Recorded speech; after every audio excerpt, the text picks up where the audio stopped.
love that one. That's beautiful. Well, good morning, everyone. Happy Sunday to you.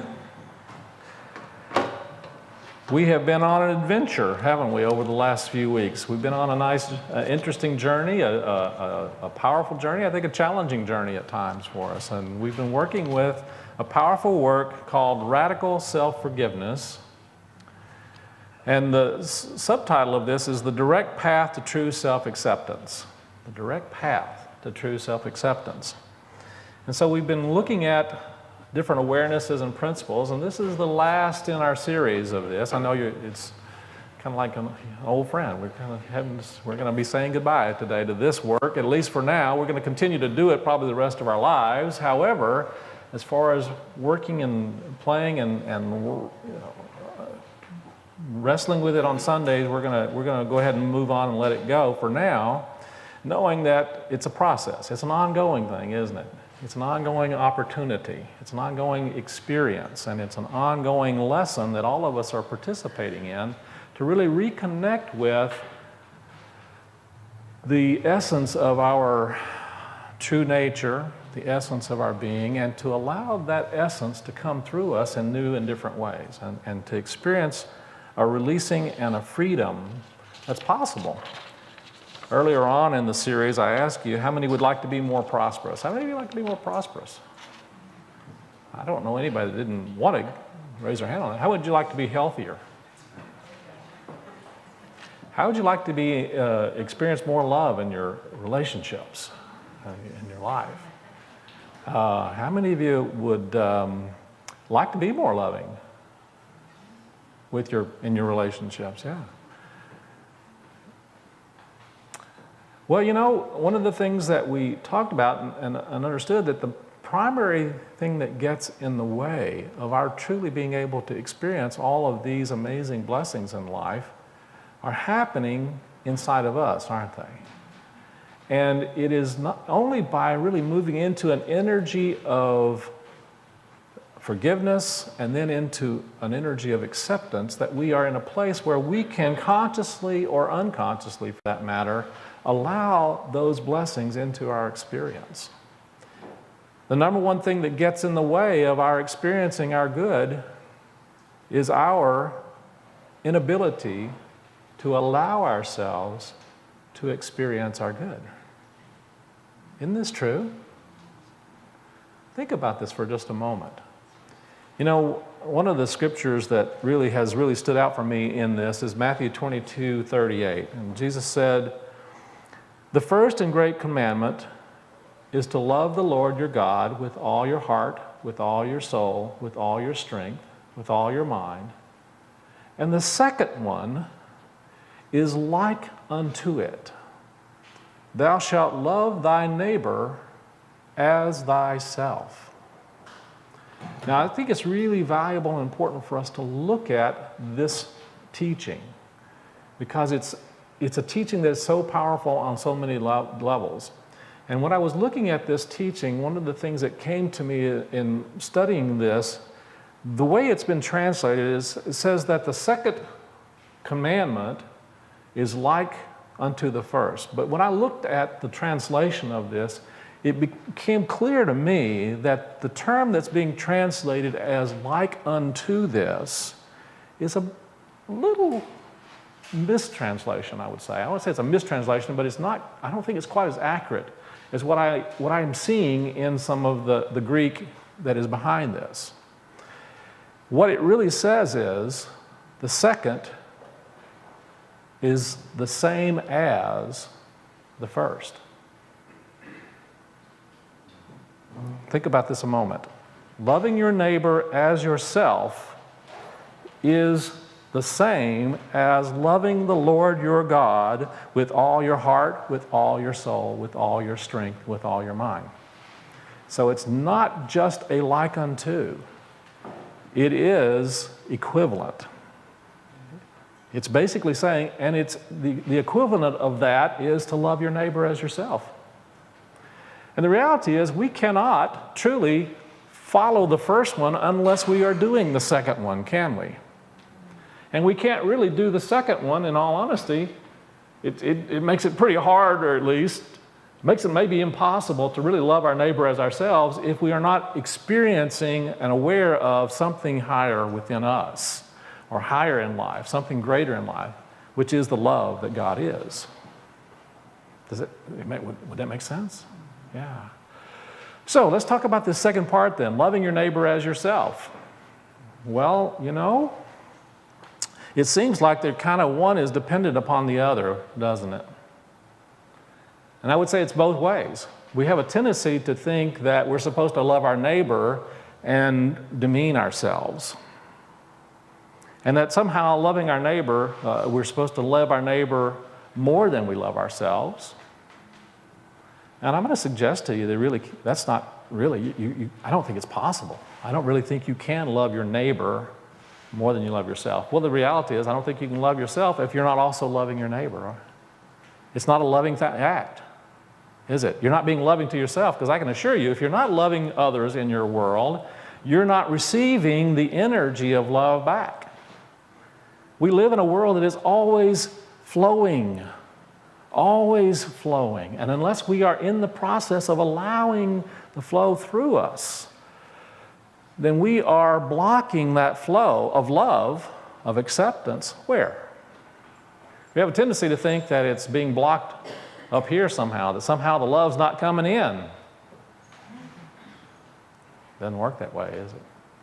It's really being blocked right here. And the only way we really get it flowing again is to not necessarily try out and go out and find more of it and get it to flow in.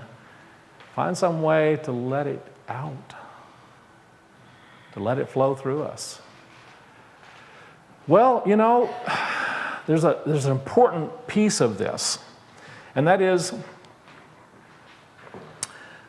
we're moving into a phase here of what Colin Tipping talks about, of what the whole purpose of this radical self-forgiveness is about. And it's getting into a place of radical self-acceptance. And I really think it's a very powerful phrase, radical self-acceptance.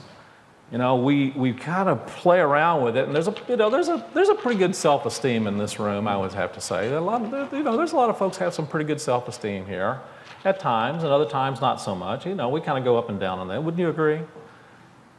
But I think overall, Unity people have begun to really tap into this understanding and awareness of the value of loving and accepting not only others, but also loving and accepting themselves. I think in many ways, it's really one of the primary things that Unity has to offer in the world. I really do. Is really an understanding that we are created in the image and after the likeness of that which is love. I look at some of the traditional religious teachings, and I really did look up the term. It was a wonderful site on a more traditional teaching site, and I won't say which religion it is. It doesn't matter. I think it's all, But if you look in there and look up self-acceptance, you're not going to find a lot. I think this is one of the really most important, valuable gifts that Unity can give to the world, that you and I can give to the world, is an understanding that we are here to allow the experience of love to come in and through us as loving others, yes, but also allowing God to express through us. God is love. Anybody disagree with that awareness? Would you say that that's one of the primary attributes of the divine? And so part of our understanding and work is to allow that energy of love to come in and through us as love for ourselves. Because if we're not choosing to do that, we're basically saying no to the divine. Is that true? And so part of our practice and our exercise and our work is really moving more into that energy of allowing that expression of love for who and what we are, what we've been created to be more authentically in that experience of our true nature and being. And our true nature and being is a wholeness. It includes, as we talked about before, different aspects of ourself, different voices within. It includes the different pieces of who we think of ourselves, but it also is beyond all of the thoughts that we have about who we are. It's beyond our belief systems about who we are, but it doesn't exclude those for that matter. We have a tendency to want to separate out between our, how shall I put it, our spiritual self and our human self. And I'm going to suggest to you there really is, in truth, no separation. That word also that we talked about here in loving our neighbor, when he says the second one is like unto it, it really basically means is one with it. The second commandment, to love your neighbor as yourself, is one with the first. And it's a process. It's a process of really tapping into an energy of self-love and self-acceptance. And from that place, we are in a place to really be instruments of that love with our neighbor. And we begin to recognize that ultimately there really is only, there's only the one of us here. Isn't that what unity really is? There really is only the one of us here. And if I scratch over here, I'm actually scratching, helping somebody's itch be relieved. And if I help scratch someone else's back, I'm actually getting a nice little scratch on my own back. That's just kind of the way the universe works. I mean, that's a metaphor, I realize, but it is kind of the way the universe works. One of my favorite comedians, Lucille Ball, interestingly enough, I couldn't find any funny stories to tell you about Lucille Ball, which is pretty funny in itself, because they're all pretty funny. She said, love yourself first, and everything else falls in line. You really have to love yourself to get anything done in this world. I thought she was one of the most amazing, not only comedians, but one of the most amazing people in life, and had a most amazing philosophy of life. And so she really does teach an understanding that loving the self is one of our most valuable gifts that we give to the world. Look at the magnificent talent that she was able to unleash and release through her ability and willingness to love herself. And do you know anybody that was better at laughing at themselves than Lucille Ball? She just loved to laugh at herself. She thought she was the funniest thing in the world, and she was. And what was funny about her was all of her foibles and all of her anxieties and all of her fears and all of her, and can you, those of you who, if you're not familiar with Lucille Ball, go back and watch the reruns. They're worth watching. I mean, you can experience healing just listening and watching her. She's just wonderful. So, that's part of this understanding and work, that loving who and what we are is really a gift that we're giving to the world. It's really one of the most valuable tools and one of the most valuable presents that we can give to those in our lives. See, if I'm not loving myself very much, who do you think really experiences that, other than myself, of course, who do you think experiences that more? Of course. It's true, isn't it? And the opposite is true also. When she's not loving herself, I certainly experience that. It's the people that are closest to us that are lifted up by our ability to love and accept ourselves. And it's the people that are closest to us that also are being brought down when we're not doing it. Now, we're bringing ourselves down, but we're also not necessarily being in that place to really honor and love and connect with those in our lives, unless we're participating in that activity.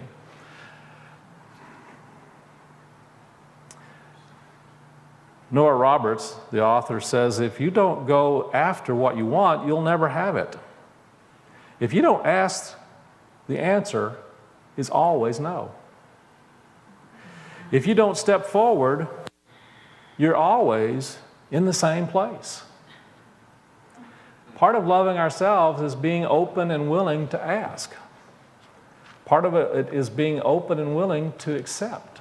Part of it is being open and willing to allow ourselves to be all that is possible, to be all that we are given the abilities and the gifts and the talents to participate in and to share and to give into the world.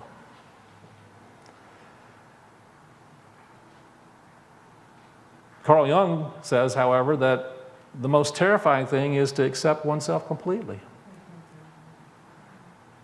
Why is it scary? It is something about that. I don't know, it tends to scare us for some reason. Why? Well, you know, what came to me, and I found another wonderful quote, is that I found in my research that the biggest reason people aren't more self-compassionate is that they are afraid they'll become self-indulgent. They believe self-criticism is what keeps them in line. Most people have gotten it wrong because our culture says being hard on yourself is the way to be. And this is from Kristen Neff. But the reality is, the really hard thing is, when we're not doing that, we're actually breaking one of the first commandments.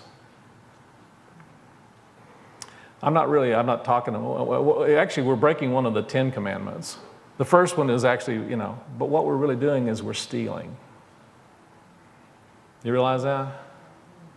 When we're not participating in the opportunity and the act of self-nurturing and loving and accepting and healing who and what all of the stuff that we tend to judge ourselves for, we're stealing. We're stealing not only from ourselves, but we're stealing from the world. We're stealing the opportunity for the world to experience our light and our brilliance and our possibilities. We're stealing from life.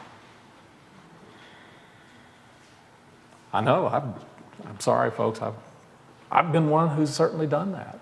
At times in my life, I have not really loved myself. And I still find that it is one of my opportunities, you might say, for greater experience and expression in the world. So today we're going to do some things to kind of help move us along.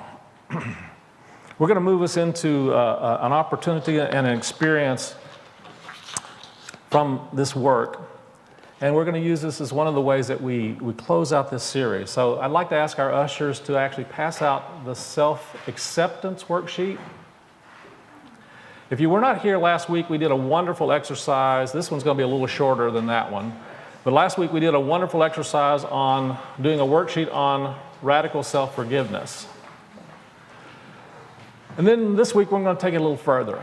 We're going to take it to another level. And if you missed that one last week, go back and watch the video. It's online and on YouTube. And also the ushers have copies of our worksheet they'll pass out to you afterwards. So afterwards, if you would like to get some of those worksheets, they have them available if you weren't here last week to work with us on that. So if you'll need a pen and a piece of paper, and I'm going to give you two of them. One of them is for now, and the other one is so you can make other copies, so you can do it later. I need one myself, thank you. Oops, hello.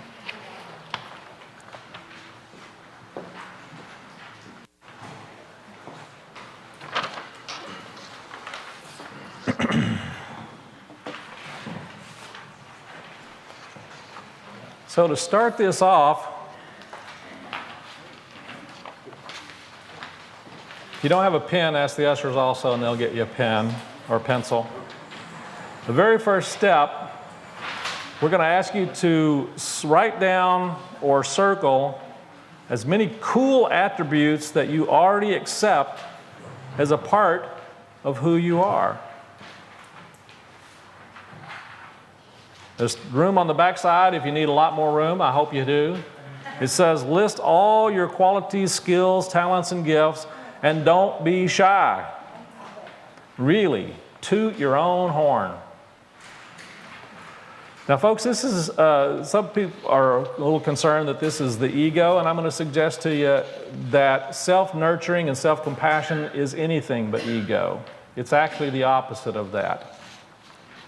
Now you can get into ego, and the reality is self-aggrandizement is actually not self-love. It actually is fear of not being loved. So in this exercise, I want you to not be shy. Write down all of your amazing gifts and qualities that you're able to accept about yourself.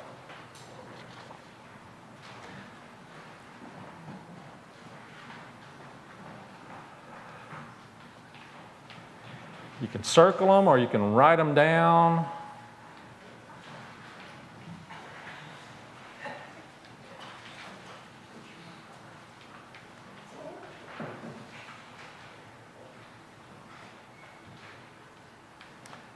And so circle and write down all the ones that you consider to be positive and all the ones that you consider to be not so positive. So he's got a list here you can see on either side, image versus shadow. The nice, compliant, friendly, quiet, reliable, responsible, giving, sensible, smart, successful, slim, attractive, funny, sexy, confident, sociable, gentle, sensitive, brave, integrous, and talented. And then the shadow. Nasty, rebellious, unfriendly, crass, uncaring, selfish, cowardly, unreliable, needy, manipulative, liar and cheat, mean, cruel, sexual, greedy, stupid, dumb, a failure, ugly, fat, boring. Everybody ever said anything like that about yourself? Just notice it. It's just a noticing. This is an awareness tool. Okay, now we've done that. Now, what am I finding or have recently found objectionable in someone else that could easily be a part of my shadow and that is crying out to be loved and accepted? In other words, finish that sentence. I didn't read it quite right. What am I finding or have recently found objectionable in someone else that could easily be a part of my shadow and that is crying out for love and acceptance is... Anybody notice any of these other qualities in someone else in life? You know that old saying, you spot it, you got it? And part of it is accepting.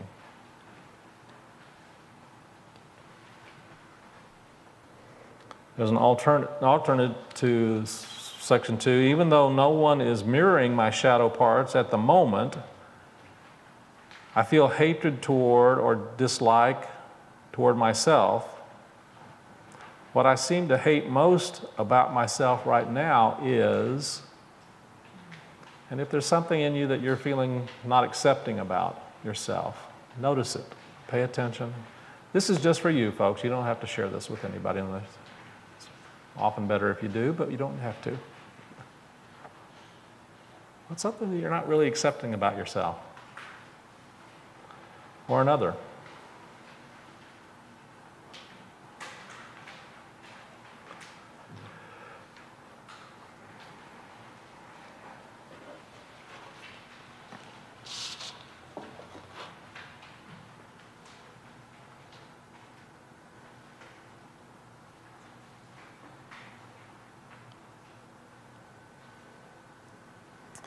And then number 4, when you think about those things, let's do a self-esteem check. On a scale of 1 to 10, 1 being very low and 10 being very high, estimate your self-esteem at this moment. Thinking about those.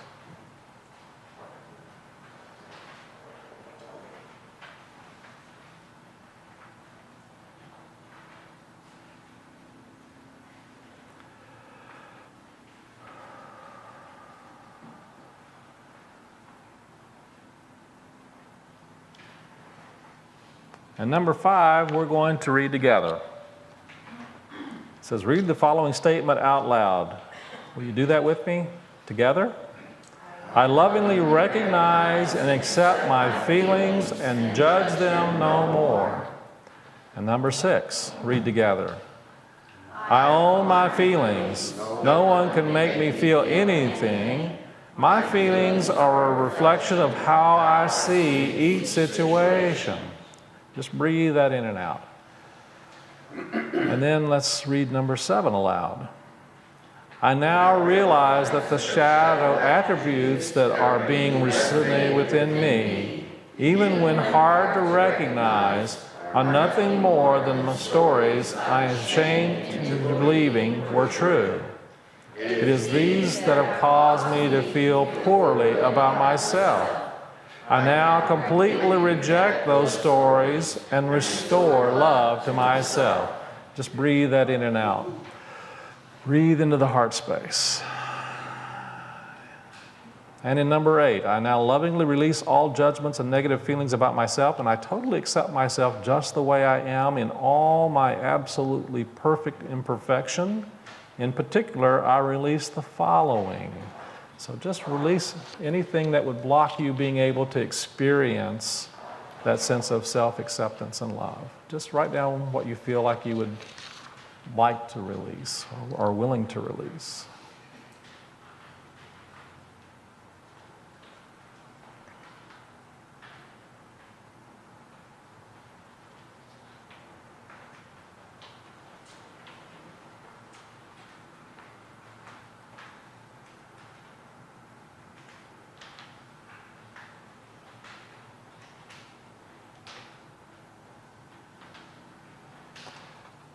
And number 9, I realize that there are people I might be tempted to hold responsible for shaming me into believing these stories and teaching me that I am less than perfect. I resolve to do as many radical forgiveness worksheets as is necessary. Remember, it's a process for doing this. And then list the people that you feel like you have made responsible for shaming you.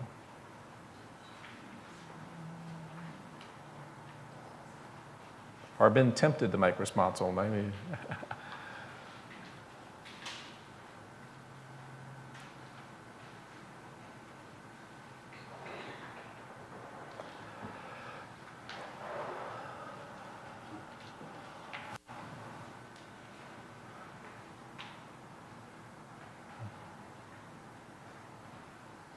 And let's move on to number 10.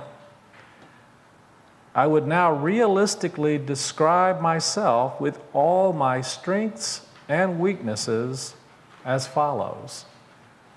And just write a realistic description of yourself with strengths and weaknesses.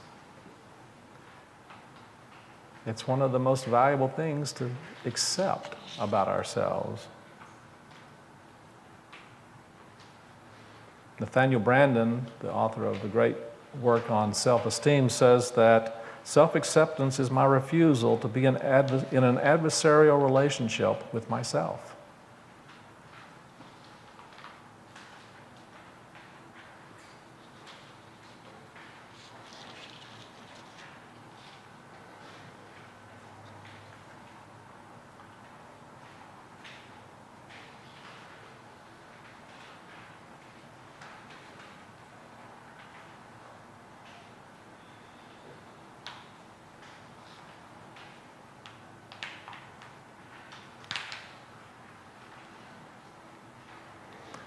Now let's move on to number 11 and read this statement out loud. Together, I completely forgive myself, and say your name, Tony Roebuck, and accept myself as a loving, generous, creative being. I release all need to hold on to negative emotions and ideas of low self-esteem. I work all my energy from the past and release all barriers against the love and abundance that I know I have already. I create my thoughts, my feelings, and my life, and I am empowered to be myself again, to unconditionally love and support myself just the way I am in all my magnificence. Breathe that in.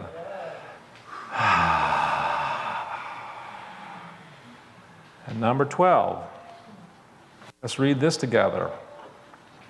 I now surrender to the higher power I think of as God and trust in the knowledge that this situation will continue to unfold perfectly and in accordance with divine guidance and spiritual law. I acknowledge my oneness and feel myself totally reconnected with my source. I am restored in my true nature, which is love. I close my eyes in order to feel the love that flows in my life and to feel the joy that comes when the love is felt and expressed. Just breathe that in and out now.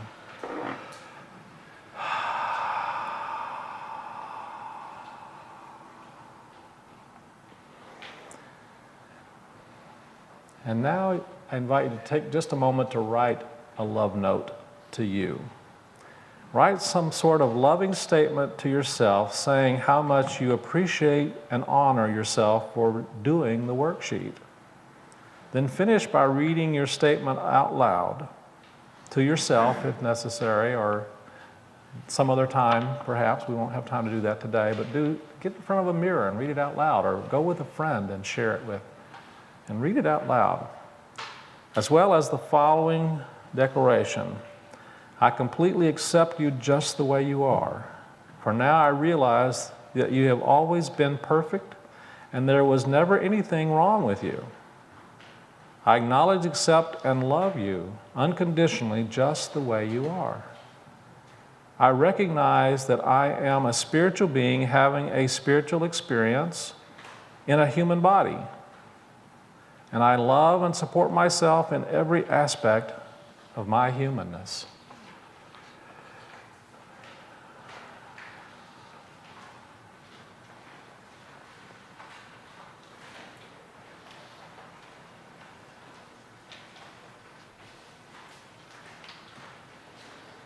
Let's do another little check on number 14. Self-esteem check. On a scale of 1 to 10, 1 being very low and 10 being very high, rate your self-esteem now at this point. Notice whether the numbers moved up. I would almost bet it would. So here's a little tool for you to practice and to play with. Just notice you can shift your awareness and your energy, and it's a shifting of vibration as well. And when you shift the vibration, you tend to draw to you of like vibration. And so as you're moving into greater energy of self-acceptance, we know the law of cause and effect, the law of attraction, draws to us even greater experiences of blessings in our lives. And so let's take this opportunity to take that energy and that shift and that awareness and this opportunity into our time of meditation.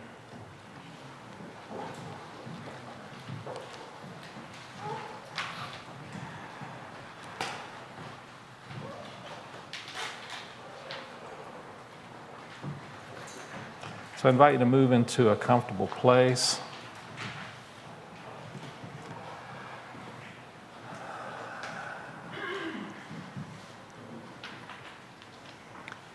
And our meditation this morning is actually a poem from the closing of the book, The Radical Self-Forgiveness. So just take a nice deep breath and breathe into the heart space. And as you breathe into that heart space, just allow the energy of acceptance and love for who you are to expand and grow. The name of this, and just listen to these words and take them in and hear them as your own words.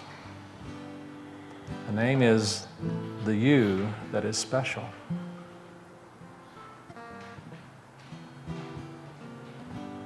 In all the world, there is nobody like you.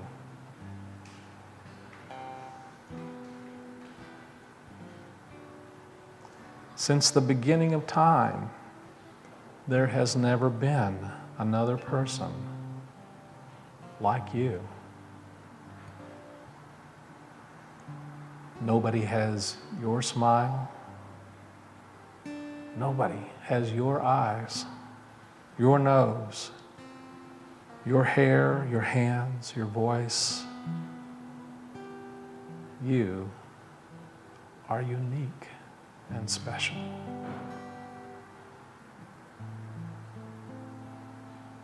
No one sees things just as you do. In all of time, there has been no one who laughs like you. No one who cries like you. And what makes you laugh and cry will never provoke identical laughter or tears from anybody else, ever, the same way. You are the only one in all of creation with your set of natural abilities. There will always be somebody who is better at one of the things that you're good at. But no one in the universe can reach the quality of your combination of talents and ideas, natural abilities, and spiritual abilities. Through all of eternity, no one will ever look, talk, walk, think, or do exactly as you do. You are special. You are. And as in all rarity, there is great value. Because of your great rare value, you need not attempt to imitate others. You should accept, celebrate your differences, and even those parts of yourself that you judge not to be okay. You are special. Continue to realize it's not an accident that you are who you are. Continue to see that you were created to serve a very special purpose. And out of all the billions of applicants for that mission, only you qualified to be you. You are the one with the best combination of what it takes. And just as surely as every snowflake that falls has a perfect design, and no two designs are the same, so too are no two people the same. Ask that you continue to be guided in fulfilling your divine plan. And trust the process and let it unfold in perfect sequence and in perfect order. Be grateful and happy that you are you.